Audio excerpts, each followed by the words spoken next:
Jersey Devil, Ride to Happiness, Kondaa, Monster, Leviathan. These are all new for 2021 roller coasters that we've heard talked about time and time again, and many of us are probably already familiar about what to expect if we get out to ride these rides. This year has certainly been at least a decent year for new roller coasters, and just like every other year, there have been some important or interesting coasters that have flown under the radar for a lot of coaster enthusiasts. Today we're going to be briefly covering 7 such roller coasters that I feel like at least aren't getting all the credit they deserve. Maybe because of their location, a lack of attention, or even just because they're getting overshadowed by some of the other amazing roller coasters that have opened and the ones that maybe, hopefully, most likely won't open. Before we jump in though, I have to quickly mention that this list will only be including rides that have opened as of mid-August 2021.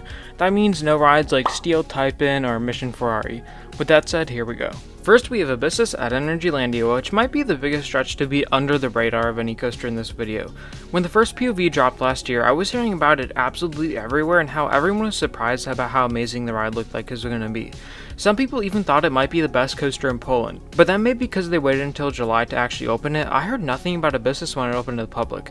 Anyways, if you weren't aware, Abyssus is a Vekoma Shockwave launch coaster located at the largest amusement park in Europe, Energylandia in Poland. It's 4,317 feet long, 126 feet tall, 62 miles per hour, and has 4 inversions.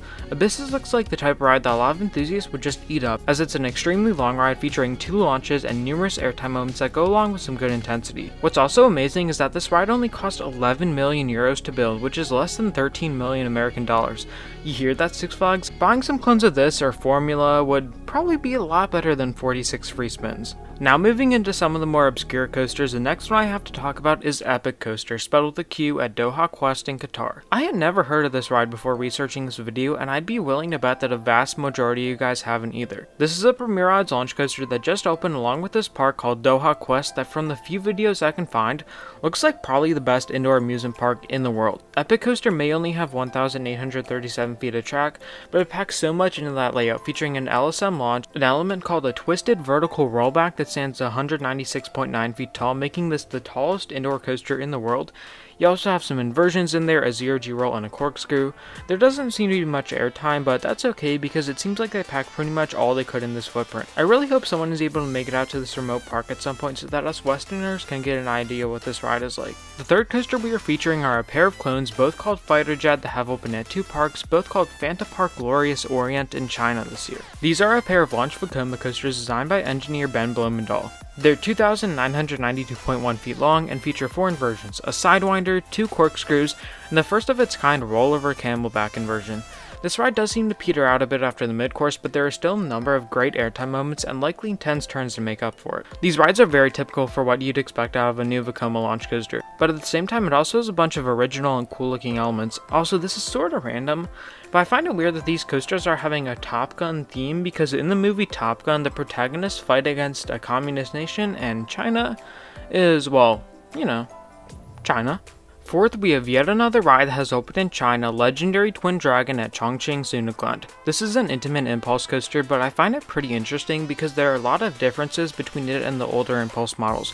First of all, this is the first new impulse coaster to be built in 18 years. I'm sort of surprised Intamin even still sells the model. Also, it seems to have more impressive stats than all the other impulses, as it's the tallest at 229.6 feet tall, and it's the fastest impulse at 73.9 miles per hour. And also, it gets to that top speed by using an LSM launch as opposed to the old LAM technology. But probably the biggest difference you can see from just observing the ride is the track style. All the other impulses feature Intamin's classic box cross-tied track design, but Twin Dragon features the new track design with the 2 spines that can be found on rides like i305, Skyrush, and Flying Aces. It definitely seems like a solid ride, but I can't help but think that it's probably the worst impulse coaster because it features 2 twisted spikes, and I much prefer the straight spikes, and also the launch is quite gradual. I think that by far the best part of impulse coasters is that awesome initial kick to the launch, but it doesn't quite seem to be there on this ride. Now over halfway into the video, next we have a more family style coaster, Namazu at Volcania in France. This is an Intamin launch coaster that I think I might have heard of once or twice, but until researching I couldn't tell you a single thing about it. There are 2 launches, both tire propelled, and both of which are rolling launches, meaning you're already moving going into them. The ride is 1,916 feet long and has a max height of 52.5 feet. The ride doesn't seem like it would have a lot of forces, maybe some laterals on the S-curves, but that's clearly not what it's aiming to do. It's more of a family coaster that seems to take you on a fun journey through the terrain. About the theme, Namazu is a Japanese mythological creature that is a giant underground catfish that causes earthquakes. And I thought the Gwazi theme was strange. It makes sense though because the park is themed to volcanoes and surrounded by volcanoes. Anyways, you start the ride by going through a pre-show section that I can't understand because it's in French, of course. Your, ton, tuna, ton, mowing, ton, uncle, ton ton. Your uncle mows your tuna. Ton ton ton ton ton ton. Ton ton ton ton ton ton. Right after that, you start the ride with a bang, and if you don't want spoilers, I suggest skipping ahead 10 seconds or so. There's a 16.4 foot drop track, and then you're right into that ride course. Namazu is a really nice family addition for this park's first ever roller coaster. Next is yet another family thrill coaster, Phoenix at Dino's Wonder Wheel Park in Brooklyn. Phoenix is a custom Vekoma suspended coaster, and everyone who I've heard from that has ridden it is saying that's easily the best of its ride model, beating out other solid rides like Dragonfly. This ride is designed for families, but is even said to pack in some decent airtime as well as some really fun bank turns. I've also heard that it's just about as smooth as any roller coaster you can get. Phoenix has definitely been shoved under the rug because it does have that label of a family coaster, but from the people I've heard from who have ridden it, they take it over a number of extreme coasters. This is also a great addition for Dino's Wonder Wheel because Dino's always lived in the shadow of Luna Park Coney Island, being sandwiched right in the middle of that park. You would really just go to Dino's if you wanted to ride the Ferris wheel or wanted that one kitty credit, but Phoenix makes it so that with any visit to Luna Park, you really just have to make a stop at Dino's too. And now the final coaster of the video is Wooden Dragon, and I'm going to keep this relatively brief because I already took a more in-depth dive in this coaster in my guide to China's wooden coaster collection. I'll link that video in the top right corner. But anyways, Wooden Dragon is a mid-sized gravity group located at Jinan Scenic Land in the Shandong province of China.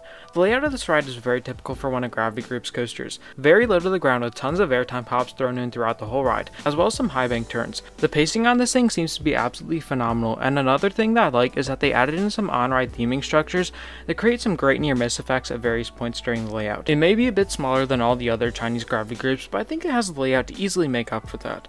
So that's about all I have for this video. Let me know if this video was informative or at least enjoyable, and if I should eventually make this a series. With all the rides having delayed openings, it would probably be very easy to make a part 2 for this video once the year wraps up, and I could also do this for other years in the future. Anyways, if you enjoyed the video, feel free to leave a like or subscribe, as that's the one real way that you guys can directly help out the channel. Also, leave any suggestions, thoughts, or video ideas down in the comments below, and I'll catch you guys later. See ya.